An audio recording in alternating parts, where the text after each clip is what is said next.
Good morning, good afternoon, good evening sa mga taong nanonood kung anong oras man ngayon sa inyo guys. So this is Mr. KGB Crypto at gaya lang nga ng lagi natin ginagawa, ito na ang pang day 4 natin sa ating pag-stake, pag-swap, pag-add sa liquidity pool ng Ronin Katana, Ronin Chain, Ron Token at saka AXS. So, ngayon, pang day 4 na natin, ang oras ngayon ay 1:35 AM, October 24. So, stick refresh lang natin guys. Si AXS. Okay, connect lang natin sa wallet. Automatic siya nag-out.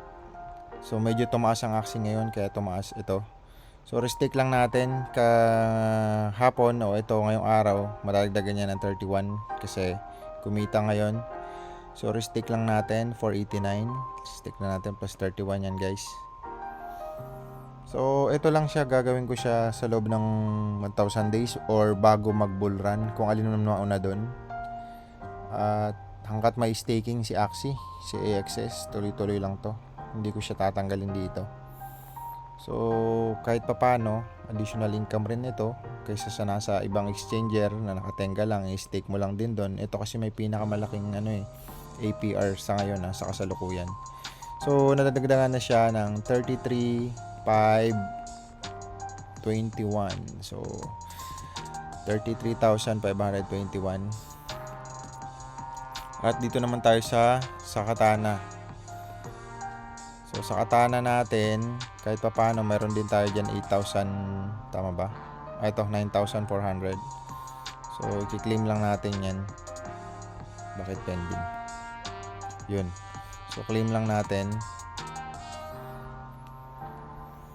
At, ayun na nga, claim lang and iso-swap natin sa AXS kalahati.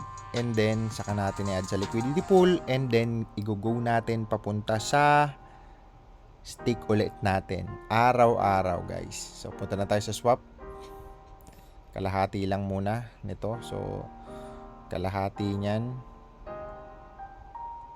Sabihin natin 13. Mga 13 lang muna. 13 para may matira. 13, so 26 may tira pa. May tira pang 1 ron, pang gas fee yun guys. Hindi nyo pwede kasing ubusin. Kasi pag inubos nyo, wala na kayong gagamitin gas fee.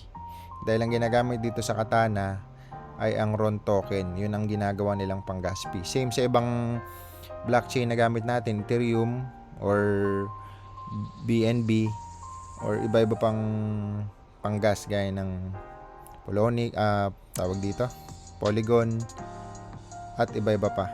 So kanya-kanya kasing ecosystem. So dito ang gamit ng AXS or Axie Infinity ay ang Ron token. At actually yung Ron ginagamit na rin dito sa ibang gaming. So medyo panatiko tayo ng mga NFT games kasi nga na-involve naman tayo sa NFT. Dito tayo kumita ng malaki after ng pag-hold ng crypto, after ng crypto mining, at sa NFT game, so kumita tayo. Actually, hindi naman sa Ron masyado or sa AXS. Mas kumita tayo sa Farmers World. Yun nga lang, nawala na siya. Andiyan pa rin naman, pero wala nang value halos. Kaya, dahil nga nag-bear market, bumagsak lahat, ito naman kasi ang AXS, pati yung ibang mga token din, may mga token din tayo gaya ng Gala. Yan yung mga gaming na hanggang ngayon naman buhay at sumasabay sila sa kahit naabutan sila ng maraming or malaking bear market, hindi sila nag-stop. Hindi kagaya ng mga ibang NFT game na wala na talaga. Sila yung hanggang ngayon buhay. Kaya malaki ang chance na pag nag-bull run ulit, yung market kasama sila sa tataas ulit. Punta tayo sa farm. At stake na natin guys. Na-stake ko na nga ata. Ay, hindi pa ito. Stake ko na siya. Nasa 3.82. So, ayun na nga. Gaya ng sinabi ko kanina. Ito yung mga gaming or NFT.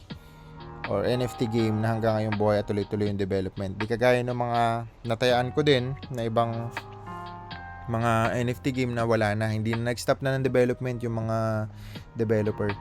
So, si Axie si Gala, hanggang ngayon nandyan buhay. Kaya medyo malalaki yung token natin dyan na naiwan. Ang alam ko sa Gala, nasa 8 million pesos din yung meron tayo dyan. Pero nakabili kasi ako medyo mahal eh. Pero okay lang din naman. Kasi pataas naman siya. So dito ngayon maabot na tayo ng 149,000 plus how much yung ano natin? 149 plus dito meron tayong 94. So 49 plus 94. Pa-plus lang natin 149,000 plus 94. At meron tayong 158,000 times 56 na ngayon, guys. Pesos. So meron tayong 8.8 million na naka-stake dito sa AXS at saka sa Katana. So ayun nga, gaya ng sinabi ko sa inyo, gagawin ko tong video na to araw-araw. Para lang po ito sa sarili ko, ha. At kung gusto niyo subaybayan yung journey ko, okay lang naman. Kung ayaw niyo, okay lang din naman. At ito po yung journey natin sa pag-stake sa crypto or pagbili rin ng crypto araw-araw. Sa ngayon kasi ito lang muna ginagawa ko, medyo busy pa. Pero sana magawa ko na. May mga nabili naman ako na crypto. Pero mas gusto ko kasi yung goal ko na gagawin kong araw-araw. Hanggat hindi pa nagbo-bull market. Pero yun na nga, ulitin ko guys, hindi ko sinabing ginagawa ko ay gawin nyo rin, ha. Hindi ko sinabi na ang ginagawa ko ito ay kung anong binibili ko ay bilhin nyo rin. So mahirap kasi mag-invest or na hindi nyo inaaral dahil kumbaga pera nyo yan. Pag nanalo kayo dyan, kasalanan nyo yan. Pag kumita kayo, kasalanan nyo. Pag natalo kayo, kasalanan nyo rin. So nagpapaalala lang, iwas sa mga nagpapa-invest. Usong-uso kasi ngayon yan.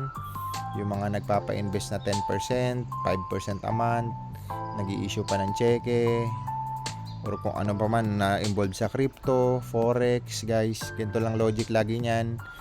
Nagpapakilala na magagaling na trader.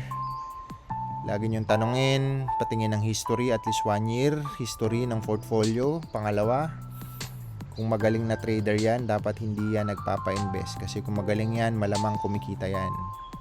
So bakit pa siya maglalagay ng sakit sa ulo, di ba? So ayun lang. Follow nyo ako sa aking YouTube channel, Mr. KGB Crypto. At see you ulit tomorrow sa additional video ulit natin. Ganun pa rin ang gagawin natin, guys. Thank you.